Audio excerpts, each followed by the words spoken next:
아침 햇살이 거실 창문을 통해 스며들던 그 순간 나는 뭔가 다른 것을 느꼈다. 40년을 함께 살아온 남편 윤광호가 주방에서 커피를 끓이는 소리가 들려왔다. 이야기를 들으시기 전에 구독과 좋아요는 영상 제작에 힘이 됩니다. 감사합니다. 평소 같으면 내가 먼저 일어나 그의 커피를 준비하는 것이 일상이었는데 언제부터인가 그가 먼저 나서기 시작했다. 66세의 나에게는 낯선 변화였다. 70세인 광호가 이런 세심한 배려를 보인 것은 결혼 초기를 제외하면 거의 처음이었다. 정희야, 커피 나왔어. 광호의 목소리에는 묘한 다정함이 배어 있었다. 나는 잠옷 차림으로 주방으로 향했다. 테이블 위에는 내가 좋아하는 헤이즐넛 향의 커피가 김을 내며 놓여 있었고 그 옆에는 평소보다 정성스럽게 준비된 아침 식사가 차려져 있었다. 고마워요. 그런데 왜 이렇게 일찍 일어났어? 늙어서 잠이 안 와. 그보다 우리 이제 나이도 있으니까 건강 관리 좀 해야겠어. 광호는 내 어깨 뒤로 다가와 부드럽게 주물러주기 시작했다. 그의 손길은 예전보다 훨씬 세심했고 무엇보다 오랜만의 스킨십이었다. 하지만 이상하게도 그 온기보다는 묘한 서늘함이 먼저 느껴졌다. 어깨가 많이 굳었네. 병원에서 한번 검사 받아봐. 요즘 여자들이 골다공증도 많고 심장병도 조심해야 한다잖아. 나는 커피잔을 들며 고개를 돌렸다. 광호의 얼굴에는 진심 어린 걱정이 서려 있는 것처럼 보였다. 하지만 그의 눈빛 어딘가에는 내가 해석할 수 없는 그림자가 드리워져 있었다. 괜찮아요. 나는 아직 팔팔해. 아니야, 정말 한번 받아봐. 건강이 제일이잖아. 어머니께 안부 전화를 드릴 때도 광호는 옆에서 계속 건강검진 이야기를 꺼냈다. 89세의 어머니 박순자는 여전히 정정하셨지만 최근 들어 가끔 깜빡먹으시는 일이 있다고 하셨다. 어머니 건강하시죠? 응, 괜찮다. 그런데 요즘 가끔 뭘 어디 뒀는지 기억이 안 날 때가 있어. 나이가 들어서 그런가 봐. 전화를 끊고 나자 광호가 말했다. 어머니도 이제 나이가 많으시니까 조심해야겠어. 혹시 치매 초기 증상은 아닌지. 아직 그 정도는 아니에요. 나이 드시면 누구나 그런 거 있잖아. 며칠 후 나는 결국 그의 성화에 못 이겨 종합병원에서 정밀 검사를 받았다. 다행히 모든 수치가 정상이었고 의사는 나이에 비해 매우 건강하다는 소견을 내려주었다. 그 결과지를 들고 집에 돌아온 나를 맞은 광호의 표정은 묘하게 실망스러워 보였다. 정말 아무 이상이 없다고? 응, 의사가 나이에 비해 아주 건강하다고 했어. 광호는 결과지를 들여다보며 무언가 깊이 생각하는 듯 했다. 그리고는 갑자기 밝은 표정으로 말했다. 그래, 건강한 게 제일이지. 그런데 말이야, 우리도 이제 나이가 있으니까 혹시 모를 일에 대비해서 보험을 좀 더 들어두면 어떨까? 보험? 응, 생명보험 말이야.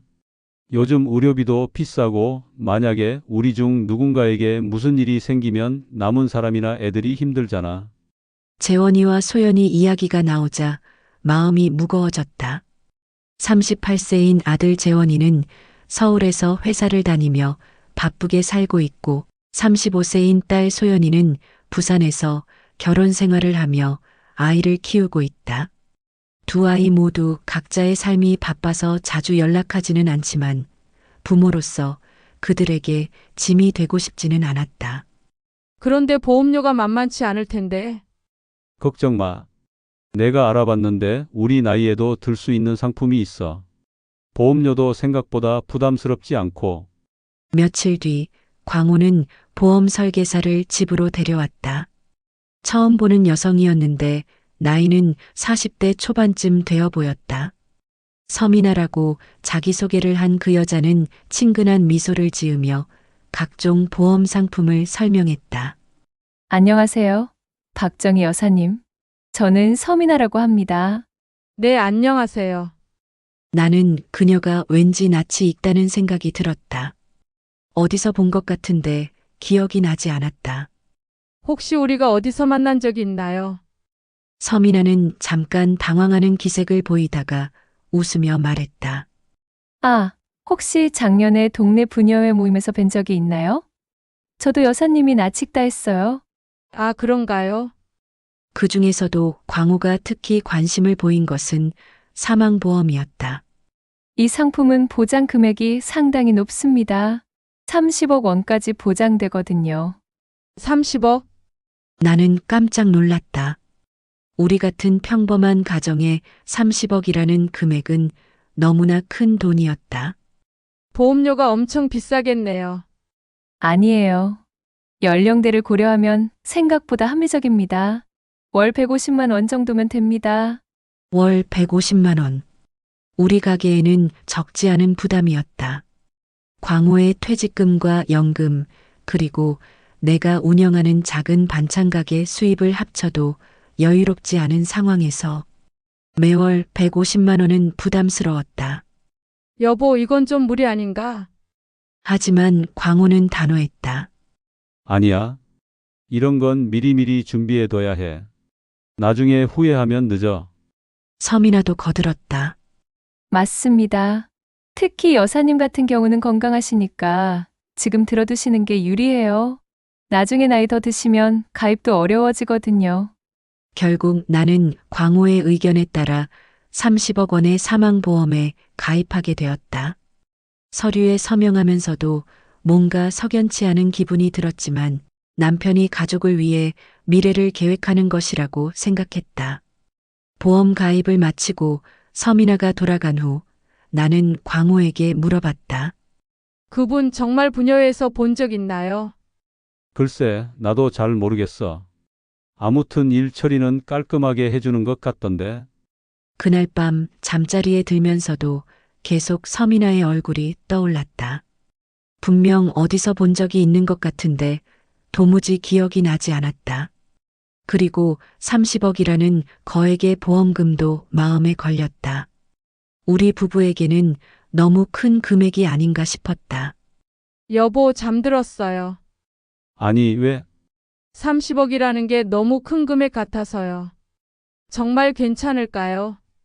광호는 잠시 침묵하다가 대답했다. 걱정 마. 우리가 오래오래 건강하게 살면 되는 거야. 보험은 만약을 대비하는 거니까. 그의 목소리에는 평소와 다른 미묘한 떨림이 있었다. 하지만 나는 그것을 남편 나름대로의 걱정으로 받아들였다. 며칠이 지나면서 광호의 행동은 더욱 이상해졌다. 매일 아침 커피를 타다 주고 어깨를 주물러주며 심지어는 내가 좋아하는 간식까지 사다 주었다.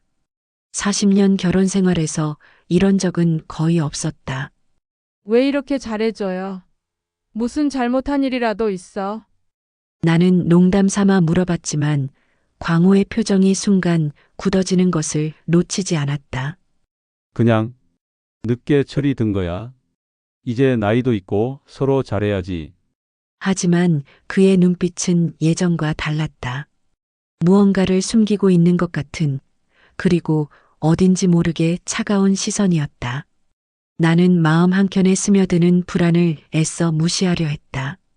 아마도 나이가 들어서 예민해진 것일 거라고, 남편이 드디어 나에게 관심을 보이는 것을 이상하게 받아들일 이유는 없다고 생각했다. 그러나 깊은 밤 잠들지 못하고 뒤척이는 시간이 늘어갔다. 무언가가 잘못되어 가고 있다는 직감이 나를 괴롭혔다. 하지만 40년을 함께 살아온 남편을 의심한다는 것은 나 자신에게도 받아들이기 어려운 일이었다. 과연 내 불안이 기우였을까? 아니면 정말로 무언가 끔찍한 일이 시작되고 있는 것일까? 보험에 가입한 지 일주일이 지나면서 나는 점점 더 이상한 기운을 느끼기 시작했다. 광호의 과도한 친절은 계속되었지만 그 이면에 숨겨진 무언가가 있다는 직감이 강해졌다. 특히 그가 나를 바라보는 시선에서 느껴지는 묘한 거리감은 40년을 함께 살아온 부부 사이에서는 느껴본 적 없는 것이었다. 어느 날 오후 광호가 동네 친구들과 만나러 나간 사이에 나는 집 청소를 하기로 했다. 평소 잘 들어가지 않던 그의 서재를 정리하면서 나는 무심코 책상 서랍을 열어보았다. 가장 깊숙한 서랍 안에는 평소 광호가 읽지 않을 법한 두꺼운 책이 하나 놓여 있었다. 임상약물학이라는 제목의 그 책은 겉표지부터 범상치 않았다. 의학 전문 서적 같은 느낌이었는데 광호가 언제부터 이런 책에 관심을 가졌는지 궁금했다. 책을 펼쳐보니 곳곳에 빨간색 볼펜으로 밑줄이 그어져 있었고 특정 페이지들에는 포스트잇까지 붙어 있었다. 내 손이 떨리기 시작한 것은 그 밑줄 친 문장들을 읽기 시작하면서부터였다. 근육이완제 과다 투여 시 의식은 유지되나 신체 반응 불가, 약물로 인한 가사 상태의 임상적 특징, 사망을 가장하는 약물 조합의 효과. 이런 끔찍한 내용들이 줄줄이 표시되어 있었다. 나는 책을 덮고 다시 서랍을 뒤져보았다. 그러자 더욱 충격적인 것들이 눈에 들어왔다. 라벨이 뜯긴 작은 약병 여러 개와 일회용 주사기들이 비닐봉지에 담겨 있었다. 약병들은 모두 비어 있었지만 냄새를 맡아보니 약품 특유의 쓴 냄새가 났다. 이것들이 대체 무엇을 의미하는 것일까? 설마 광호가... 아니다. 그럴 리 없다. 40년을 함께 살아온 남편이 나를 해치려 할 리는 없다. 나는 스스로를 달래며 서랍을 다시 정리했다. 하지만 그 순간 광호의 휴대전화에서 메시지 알림음이 울렸다. 그의 휴대전화는 책상 위에 놓여 있었고 화면에는 발신자의 이름이 떠 있었다. 미나라는 이름이었다. 서민아의 줄임말인 것 같았다. 호기심에 이끌려 나는 메시지를 확인해 보았다. 약 잘 보관하고 있죠? 다음 주부터 시작해요. 계획대로 하면 문제 없을 거예요.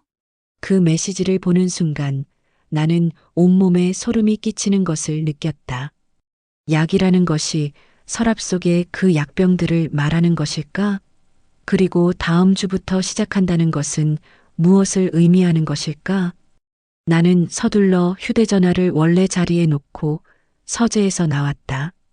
하지만 마음은 진정되지 않았다. 계속해서 그 메시지와 책의 내용이 머릿속을 맴돌았다. 설마, 정말 설마 광호가 나를... 그날 저녁 광호가 돌아왔을 때 나는 최대한 자연스럽게 행동하려 노력했다. 하지만 그를 바라보는 내 시선은 예전과 달라져 있었다. 그의 모든 행동과 말 한마디 한마디가 의심스럽게 느껴졌다. 저녁 식사를 준비하면서도 나는 계속 그를 관찰했다. 광호는 평소와 다름없이 텔레비전을 보며 맥주를 마시고 있었지만 가끔씩 나를 힐끗힐끗 쳐다보는 것이 예전과는 다른 느낌이었다. 마치 무언가를 계산하고 있는 듯한 차가운 시선이었다. 며칠 후 나는 더욱 결정적인 단서를 발견하게 되었다. 광호가 샤워를 하는 동안 나는 다시 한번 그의 휴대전화를 확인해 보았다. 서민아와의 문자 메시지 기록을 더 자세히 살펴보니 내가 모르던 충격적인 사실들이 드러났다. 두 사람은 이미 몇 달 전부터 연락을 주고받고 있었다. 그리고 그 내용들은 단순한 보험 업무와는 거리가 멀었다. 정의 건강검진 결과 어떻게 나왔어? 보험금 수령까지 얼마나 걸릴까? 확실한 방법이 맞는 거죠? 같은 메시지들이 오고 갔다. 더욱 충격적인 것은 서민아가 보낸 메시지 중 하나였다. 이전에도 해봤으니까 걱정하지 마세요. 전 남편 때는 문제없이 끝났어요. 이번에도 완벽할 거예요. 이전에도 해봤다는 것은 무엇을 의미하는 것일까? 전 남편에게 무슨 일을 했다는 것일까? 나는 손이 떨려서 휴대전화를 제대로 잡을 수가 없었다. 그 순간 샤워실에서 물소리가 멈췄다. 광호가 샤워를 마치고 나올 것 같았다. 나는 서둘러 휴대전화를 원래 자리에 놓고 부엌으로 돌아가 설거지를 하는 척했다.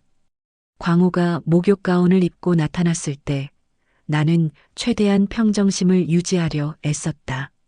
하지만 내 마음속에서는 이미 모든 것이 명확해지고 있었다.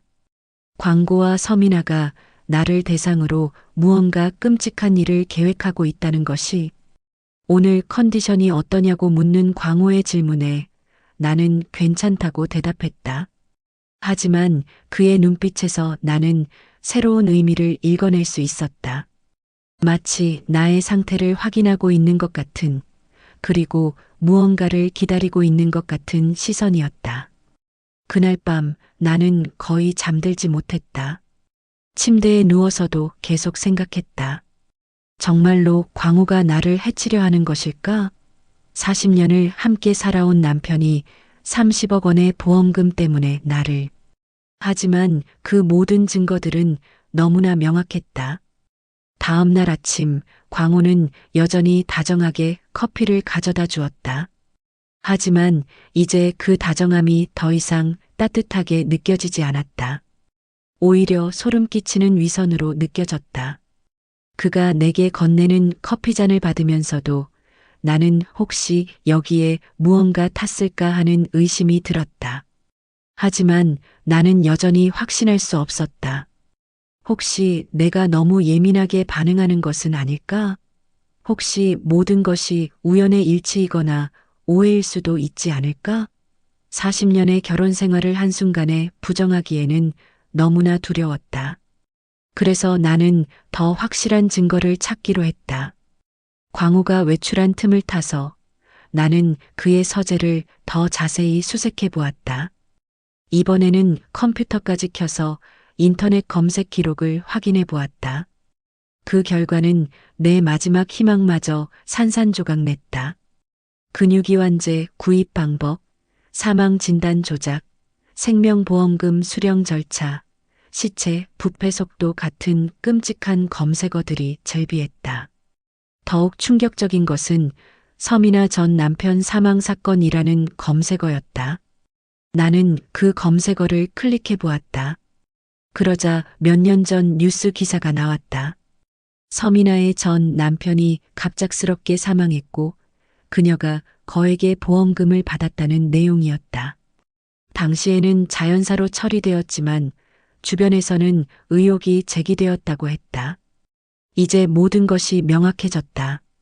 서민아는 이미 전에도 같은 방법으로 남편을 죽이고 보험금을 받은 경험이 있었다. 그리고 이제 광고와 함께 나를 대상으로 같은 짓을 하려는 것이었다. 나는 컴퓨터를 끄고 서재를 나왔다. 온몸이 떨렸고 어지러웠다. 40년을 함께한 남편이 나를 돈으로 계산하고 있었다는 사실을, 그리고 나를 죽여서 보험금을 받으려 한다는 사실을 받아들이기가 너무 어려웠다. 하지만 이제는 확실했다. 나는 위험에 처해 있었고 뭔가 조치를 취해야 했다. 경찰에 신고를 해야 할까? 하지만 아직 실제로 해를 당한 것은 아니었고 단지 의심스러운 정황들만 있을 뿐이었다. 경찰이 믿어줄까? 아니면 아이들에게 말해야 할까? 하지만 재원이와 소연이에게 아버지가 어머니를 죽이려 한다는 말을 어떻게 할 수 있겠는가? 결국 나는 아무것도 하지 못한 채 시간을 보냈다. 어떻게 해야 할지 몰랐고 무엇보다도 아직도 마음 한편에서는 이 모든 것이 악몽이기를 바라고 있었다. 하지만 현실은 냉혹했다. 광호는 계속해서 나에게 다정하게 굴었지만 이제 나는 그 속에 숨겨진 악의를 느낄 수 있었다. 그리고 매일 밤 혹시 오늘 밤이 마지막 밤이 되는 것은 아닐까 하는 공포 속에서 잠들어야 했다. 나는 과연 이 위험에서 벗어날 수 있을까? 아니면 정말로 광호와 서민아의 계획대로 되어버리고 말 것인가? 그 끔찍한 진실을 알게 된 지 사흘이 지났다. 나는 마치 시한폭탄과 함께 살고 있는 것 같은 기분이었다. 언제 터질지 모르는 폭탄 말이다. 광호는 여전히 다정한 남편 연기를 계속했고 나는 아무것도 모르는 척 일상을 이어갔다. 하지만 매 순간이 지옥과도 같았다. 아침마다 광호가 건네는 커피를 마실 때면 혹시 오늘이 그날일까 하는 공포에 떨어야 했다. 그가 내 어깨를 주물러 줄 때면 그 손이 언젠가 나를 해칠 손이라는 생각에 몸서리를 쳤다. 40년 동안 함께 잠자리를 나눴던 침대에서도 이제는 한순간도 마음 편히 잠들 수 없었다. 그날 아침도 평소와 다르지 않게 시작되었다. 광호는 여느 때처럼 커피를 타다 주었고 나는 억지로 미소를 지으며 고맙다고 말했다. 하지만 내 마음속에서는 끊임없이 경보음이 울리고 있었다. 점심시간이 지나고 나는 평소처럼 반찬가게 일을 마치고 집으로 돌아왔다. 그런데 거실에는 낯선 남자가 앉아 있었다. 50대 정도로 보이는 그 남자는 흰 가운을 입고 있었고 손에는 검은 가방을 들고 있었다. 광호가 나를 보며 말했다. 이분은 한재훈 의사 선생님이라며 우리 집까지 와서 영양주사를 놓아주신다는 것이었다. 요즘 내가 몸이 안 좋아 보여서 걱정이 되어 부른 거라고 했다. 나는 순간 온몸이 얼어붙는 것을 느꼈다. 이것이었다. 내가 그토록 두려워했던 그 순간이 드디어 온 것이었다. 한재훈이라는 의사는 분명 서민아와 광호의 공범일 것이었다. 그리고 지금 그가 놓으려는 주사가 바로 그 끔찍한 약물일 것이었다. 의사가 영양주사라며 괜찮다고 안심시켰지만 나는 그의 말을 믿을 수 없었다. 그의 눈빛에서도 뭔가 부자연스러운 것이 느껴졌다. 마치 연기를 하고 있는 것 같은 어색함이 있었다. 나는 필요 없다며 거절하려 했지만 광호는 단호하게 건강을 위해서라며 주사를 맞으라고 했다. 의사도 거들며 요즘 나이 드신 분들은 영양 불균형이 심하다며 주사를 권했다. 결국 나는 어쩔 수 없이 팔을 내밀어야 했다. 하지만 그 순간 나는 결심했다. 죽더라도 그들의 계획을 폭로하겠다고. 어떻게든 살아서 진실을 알리겠다고. 한재훈이 주사기에서 공기를 빼면서 말했다. 조금 따가울 수 있지만 금방 끝난다고. 그리고는 내 팔에 알코올을 발라 소독을 했다.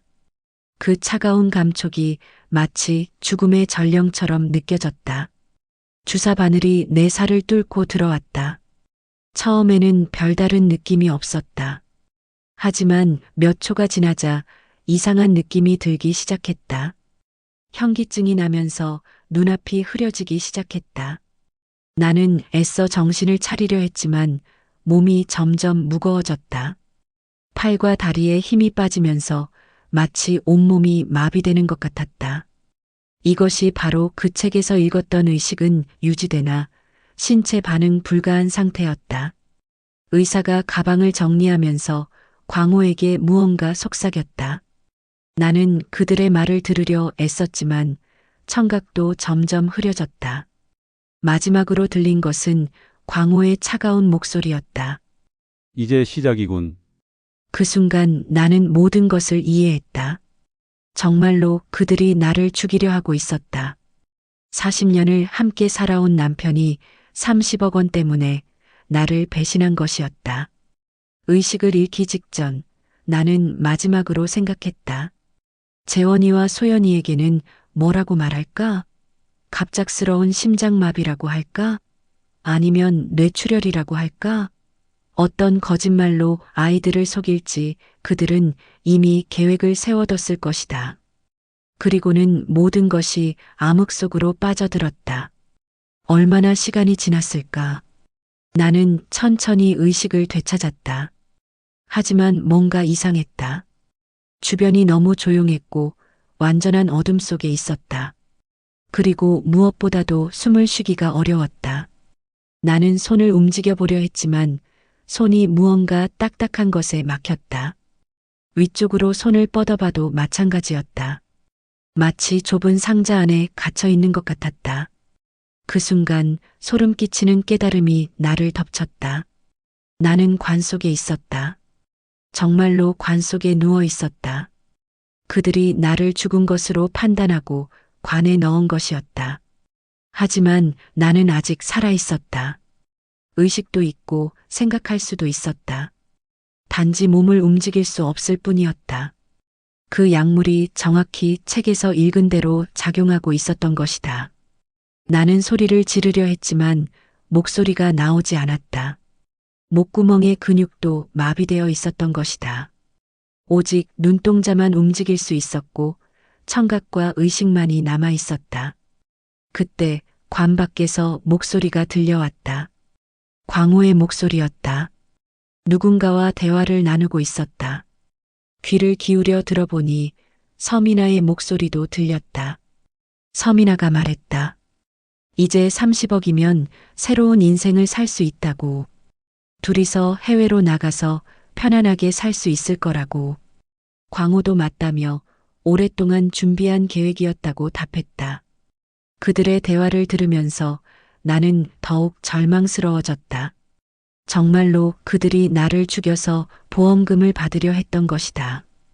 그리고 그들의 계획은 성공한 것 같았다. 하지만 더욱 충격적인 것은 다음에 나온 대화였다. 서민아가 말했다. 어머니는 어떻게 할 거냐고. 광호는 이미 계획을 세워뒀다며 치매 환자로 만들어서 요양원에 보낼 거라고 답했다. 89세의 우리 어머니를 치매 환자로 조작해서 요양원에 보내겠다는 것이었다. 그러면 어머니의 재산도 고스란히 손에 넣을 수 있을 것이다. 나는 분노로 몸이 떨렸지만 실제로는 아무것도 할 수 없었다. 단지 관 속에서 그들의 악랄한 계획을 듣고만 있어야 했다. 그들의 대화는 계속되었다. 재원이와 소연이에게는 어머니가 갑작스럽게 심장마비로 돌아가셨다고 말할 거라고 했다. 한재훈 의사가 사망진단서도 이미 써뒀다고 했다. 모든 것이 완벽하게 계획되어 있었다. 서민아는 웃으며 말했다.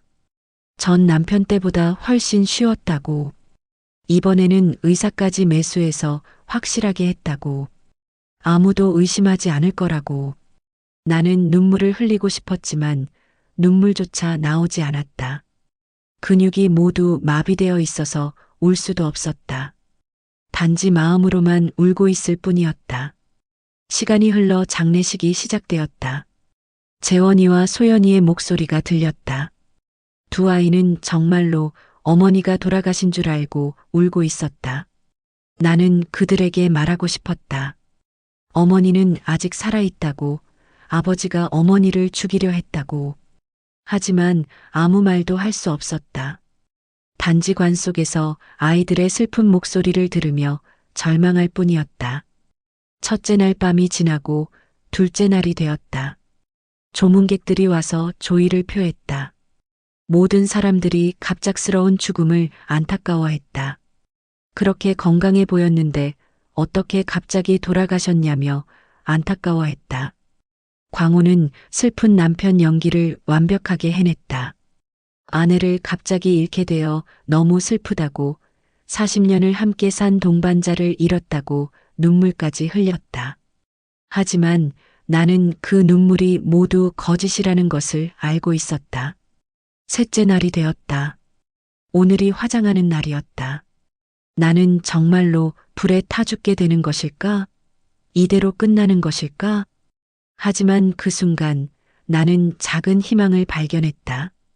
약물의 효과가 조금씩 약해지고 있는 것 같았다. 완전히 움직이지 못했던 몸에 미세한 감각이 돌아오고 있었다. 특히 손가락 끝에서 조금씩 느낌이 살아나고 있었다. 혹시 살 수 있을까? 혹시 이 지옥에서 벗어날 수 있을까? 나는 마지막 희망을 품고 있었다. 하지만 시간이 얼마 남지 않았다. 곧 화장터로 향할 것이었다. 나는 온 힘을 다해 손가락을 움직여 보려 했다. 단 일라도 좋으니 움직여달라고 간절히 기도했다. 이것이 내가 살 수 있는 유일한 방법이었다. 세 번째 날 아침이 밝았다.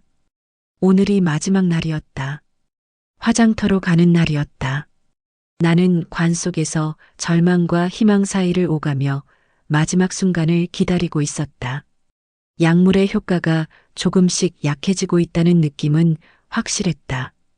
처음에는 전혀 감각이 없던 손가락 끝에서 미세한 따끔거림을 느낄 수 있었다. 발가락에서도 마찬가지였다. 하지만 여전히 몸을 움직이거나 소리를 낼 수는 없었다. 시간이 얼마나 흘렀을까? 갑자기 관이 들려지는 느낌이 들었다. 여러 사람의 발소리와 함께 관이 움직이기 시작했다. 드디어 운구가 시작된 것이었다. 광호의 목소리가 들렸다. 아내를 마지막으로 보내드린다며 하늘에서 편히 쉬시기를 바란다고 말했다. 그의 목소리에는 슬픔이 배어 있는 것처럼 들렸지만 나는 그것이 모두 연기라는 것을 알고 있었다. 재원이와 소연이의 흐느끼는 소리도 들렸다. 두 아이는 정말로 어머니를 잃었다고 생각하며 슬퍼하고 있었다. 나는 그들에게 말하고 싶었다. 어머니는 여기 있다고, 살아있다고. 하지만 여전히 아무 소리도 낼 수 없었다. 운구차가 출발했다. 차체의 진동이 관을 통해 내 몸에 전해졌다. 그 진동이 신경을 자극하는 것일까? 손가락의 감각이 조금 더 돌아오는 것 같았다. 특히 새끼손가락에서 미세한 움직임이 가능해지고 있었다. 나는 온 정신을 새끼손가락에 집중했다. 단 일라도 좋으니 움직여달라고 간절히 기도했다. 이것이 내가 살 수 있는 유일한 방법이었다. 운구차가 울퉁불퉁한 도로를 지날 때마다 관이 흔들렸다. 그 흔들림과 함께 내 몸의 감각도 조금씩 되살아나는 것 같았다. 마치 잠들었던 신경들이 하나둘씩 깨어나는 것 같은 느낌이었다. 화장터에 도착했다. 관이 다시 들려져서 어딘가로 이동했다. 아마도 화장터 안으로 들어가는 것 같았다. 시간이 얼마 남지 않았다. 곧 불길에 휩싸이게 될 것이었다. 그때 한 여자의 목소리가 들렸다. 30대 초반쯤 되는 젊은 목소리였다. 화장터 직원인 것 같았다. 그녀가 말했다. 화장 전에 마지막으로 관을 한 번 더 확인해 봐야 한다고. 광호는 그럴 필요 없다며 빨리 진행해 달라고 했다. 하지만 그 직원은 규정이라며 반드시 확인해야 한다고 고집했다. 그녀의 이름은 김성은이라고 들렸다. 나는 마지막 기회라고 생각했다. 이때가 아니면 정말로 끝이었다. 나는 온 힘을 다해 새끼손가락을 움직여 보려 했다. 처음에는 아무 반응이 없었다. 하지만 포기하지 않고 계속 시도했다. 그리고 마침내 기적이 일어났다. 새끼손가락이 아주 미세하게 움직였다. 단일도 되지 않는 작은 움직임이었지만 분명히 움직였다. 그리고 그 작은 움직임이 관의 나무를 긁는 소리를 냈다. 드드득. 아주 작은 소리였지만 조용한 화장터에서는 들릴 수 있는 소리였다. 김성은이 그 소리를 들었다. 그녀가 말했다. 잠깐만, 무슨 소리가 들린 것 같다고. 관 안에서 이상한 소리가 난다고. 광호는 당황하며 그럴 리 없다고 부인했다. 아마 화장터 기계 소리일 거라고 했다. 하지만 김성은은 확신에 찬 목소리로 말했다. 분명히 관 안에서 소리가 났다고. 나는 더욱 필사적으로 손가락을 움직였다. 이번에는 조금 더 큰 움직임이 가능했다. 약물의 효과가 빠르게 사라지고 있는 것 같았다. 드드드득. 이번에는 더 분명한 소리가 났다. 김성은이 말했다. 이상하다며 관을 열어봐야겠다고. 혹시 모를 일이니까 확인해 보자고. 광호는 필사적으로 만류했다. 그럴 필요 없다며 죽은 사람을 자꾸 들춰내는 게 좋지 않다고 했다. 하지만 김성은은 자신의 일에 대한 책임감이 강한 사람인 것 같았다. 규정대로 해야 한다며 관 뚜껑을 열기 시작했다. 그 순간 나는 모든 힘을 쏟아부었다. 손가락뿐만 아니라 발가락도 움직여 보려 했다. 얼굴 근육도 조금씩 감각이 돌아오고 있었다. 눈꺼풀을 깜빡여 보려 했다. 관 뚜껑이 열렸다. 오랜만에 빛이 눈에 들어왔다. 너무 밝아서 눈이 부셨지만 그 빛이 얼마나 반가웠는지 모른다. 나는 살아 있었다. 아직 살아 있었다. 김성은이 내 얼굴을 들여다보더니 깜짝 놀라며 뒤로 물러섰다. 그리고는 큰 소리로 외쳤다. 살아있다고, 이 사람이 살아있다고. 나는 간신히 눈꺼풀을 깜빡일 수 있었다. 그 작은 움직임만으로도 김성은은 확신을 갖게 된 것 같았다. 그녀가 다시 외쳤다. 빨리 병원으로 옮겨야 한다고. 광우는 당황한 기색이 역력했다. 그런 일이 있을 리 없다며 의사가 분명히 사망 확인을 했다고 말했다. 하지만 김성은은 그의 말을 듣지 않았다. 이미 119에 신고를 하고 있었다. 나는 눈꺼풀을 깜빡이며 김성은에게 신호를 보냈다. 고맙다는 의미로, 그리고 나를 살려달라는 간절한 부탁의 의미로. 구급차가 도착했다. 구급대원들이 나를 들것에 옮겨 실었다. 그들은 신기해하면서도 능숙하게 응급처치를 했다. 산소 마스크를 씌워주고 혈압을 재고 맥박을 확인했다. 구급대원 중 한 명이 말했다. 생체 신호는 모두 정상이라고. 다만 몸이 마비된 상태라고. 아마도 어떤 약물에 의한 것 같다고. 그 말을 들은 광호의 얼굴이 창백해졌다. 하지만 여전히 놀란 남편 연기를 계속했다. 어떻게 이런 일이 일어날 수 있냐며 의사가 분명히 사망했다고 했는데 라며 당황하는 척했다. 하지만 나는 그의 연기를 다 알고 있었다. 그리고 이제는 진실을 말할 수 있게 될 것이라는 희망을 품었다. 구급차 안에서 나는 천천히 회복되어 갔다. 손가락과 발가락의 감각이 돌아오고 얼굴 근육도 조금씩 움직일 수 있게 되었다. 무엇보다도 목소리가 조금씩 나오기 시작했다. 구급대원이 내 이름을 물어봤을 때 나는 간신히 대답할 수 있었다. 박정희라고. 그리고 66세라고. 병원에 도착해서 응급실로 이송되었다. 의사들이 몰려와서 각종 검사를 했다. 혈액 검사, CT 촬영, MRI 촬영까지. 그들은 내 상태가 매우 흥미롭다고 했다. 분명히 어떤 약물에 의한 것인데 자연적으로 해독되고 있다고 했다. 응급실 의사가 물어봤다. 마지막으로 기억나는 것이 무엇이냐고. 나는 떨리는 목소리로 대답했다. 집에서 의사가 와서 주사를 놓았다고. 그 후에 기억이 없다고. 그리고 나는 더 중요한 것을 말했다. 남편이 나를 죽이려 했다고. 보험금 때문에 나를 독살하려 했다고. 의사는 놀란 표정을 지었다. 그리고는 즉시 경찰에 신고를 하겠다고 했다. 이것은 명백한 살인미수 사건이라고. 그 순간 나는 마침내 자유를 되찾았다는 느낌이 들었다. 오랜 절망의 터널을 빠져나온 것 같았다. 비록 몸은 아직 완전히 회복되지 않았지만 마음만은 홀가분했다. 광우와 서민아, 그리고 한재훈의 악행이 드디어 세상에 드러날 것이었다. 그들이 나를 어떻게 죽이려 했는지, 어떤 약물을 사용했는지, 어떻게 보험금을 받으려 했는지 모든 것이 밝혀질 것이었다. 나는 김성은에게 고마웠다. 그녀가 규정을 고집하며 관을 열어보지 않았다면 나는 정말로 산 채로 불에 타 죽었을 것이다. 그녀의 책임감과 섬세함이 나의 목숨을 구해준 것이었다. 그리고 무엇보다도 나는 마지막까지 포기하지 않았다. 새끼손가락 하나로 만든 작은 소리가 나의 생명을 구했다.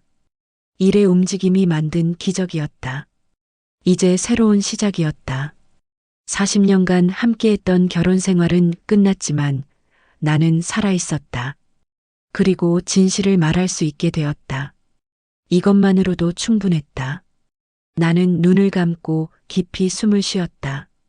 살아서 숨을 쉴 수 있다는 것이 얼마나 소중한지 새삼 깨달았다. 앞으로 어떤 일이 기다리고 있을지 모르겠지만 적어도 나는 진실과 함께 살아갈 수 있게 되었다. 병원에서 보낸 첫 번째 밤은 내 생에서 가장 평안한 밤 중 하나였다.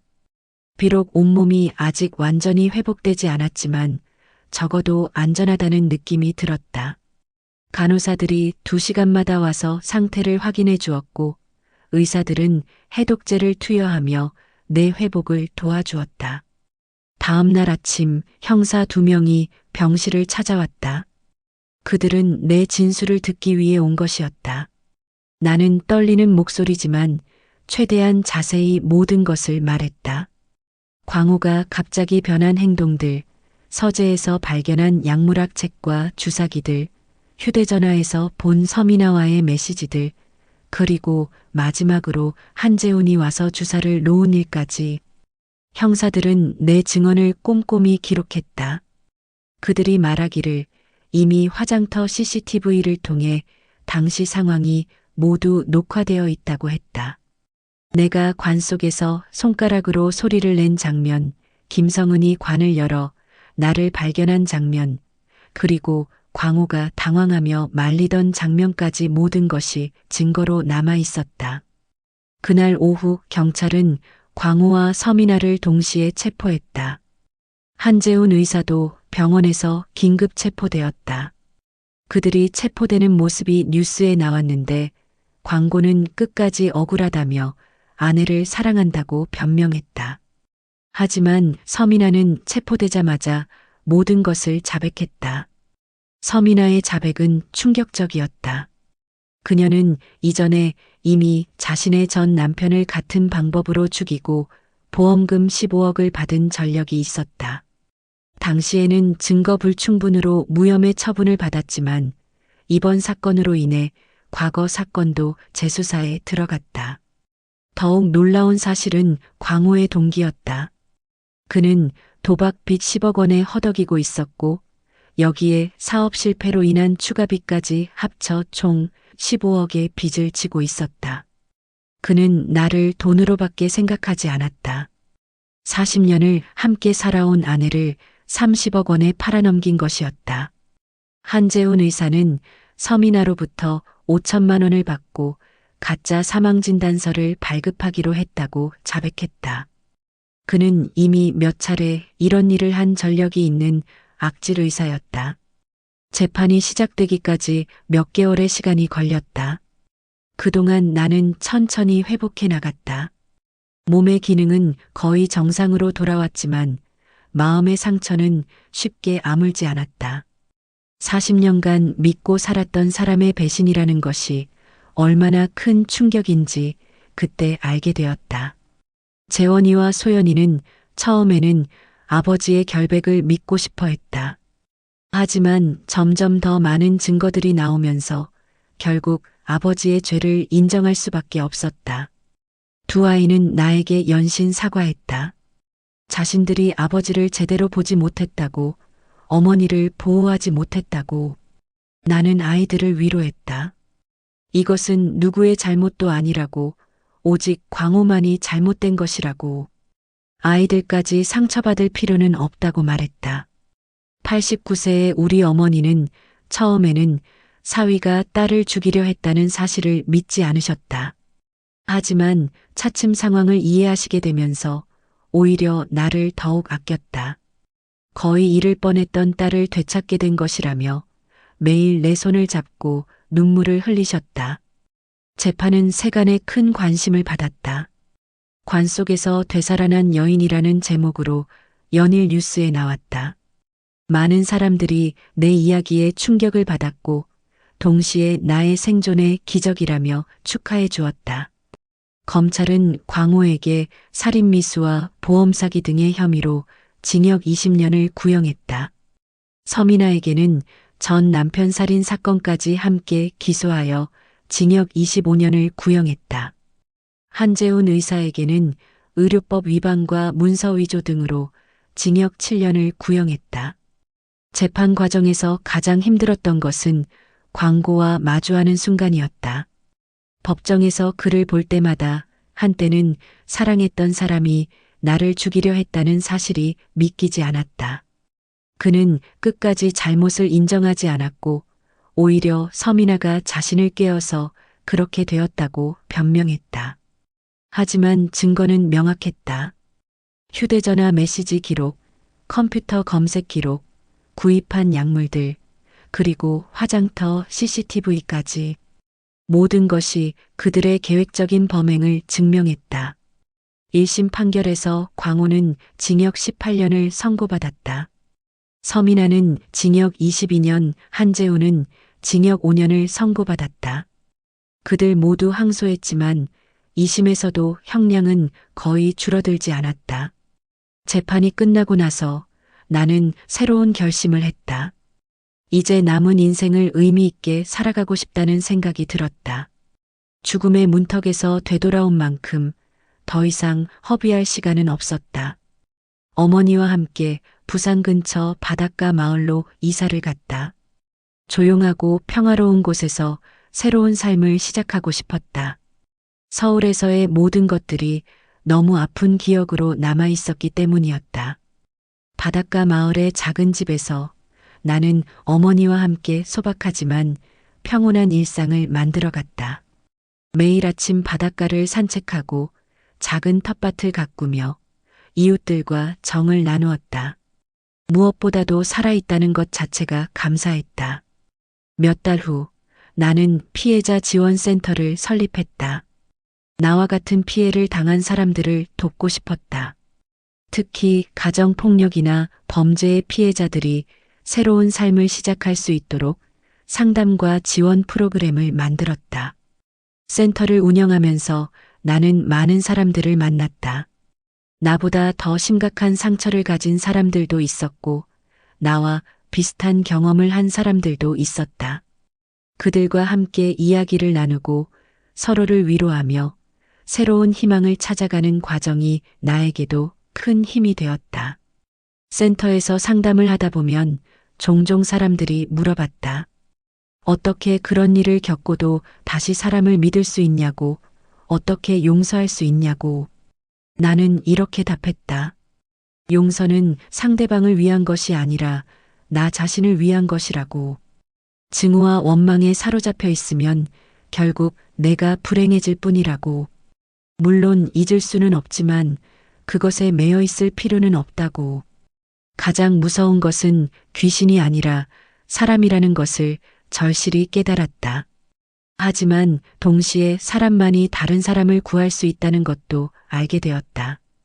김성은이 나를 구해준 것처럼 우리는 서로를 구할 수 있는 존재라는 것을. 2년이 지난 지금 나는 새로운 의미의 행복을 찾았다. 거창한 행복이 아니라 작지만 확실한 행복들이었다. 아침에 눈을 뜨는 것, 바닷바람을 맞는 것, 어머니와 함께 밥을 먹는 것, 센터에서 누군가의 아픔을 함께 나누는 것. 재원이와 소연이도 자주 찾아온다. 처음에는 어색했지만 이제는 예전보다 더 가까워진 것 같다. 아이들도 이번 일을 통해 많은 것을 깨달았다고 한다. 가족의 소중함, 그리고 서로를 돌보는 것의 중요함을. 어머니는 90세가 되셨지만 여전히 정정하시다. 가끔 나를 보시며 말씀하신다. 딸이 다시 태어난 것 같다고, 예전보다 더 밝아진 것 같다고. 나도 그런 것 같다. 죽음을 경험하고 나니 삶이 얼마나 소중한지 깨달았다. 밤하늘의 별을 보며 가끔 생각한다. 만약 그때 김성은이 규정을 지키지 않았다면, 만약 내가 마지막까지 포기했다면 어떻게 되었을까? 하지만 이제는 그런 가정들이 중요하지 않다. 나는 살아있고 새로운 삶을 살고 있으니까. 센터에 상담을 오는 사람들에게 나는 늘 이렇게 말한다. 아무리 어둠이 깊어도 새벽은 온다고, 아무리 절망적인 상황이라도 희망은 있다고. 그리고 가장 중요한 것은 포기하지 않는 것이라고. 새끼손가락 하나로 만든 일의 기적을 기억하며 나는 오늘도 새로운 하루를 시작한다. 살아있다는 것만으로도 감사한 하루를. 이야기는 즐거우셨나요? 또 다른 즐거운 이야기를 들려드릴게요. 구독과 좋아요는 영상 제작에 힘이 됩니다. 감사합니다.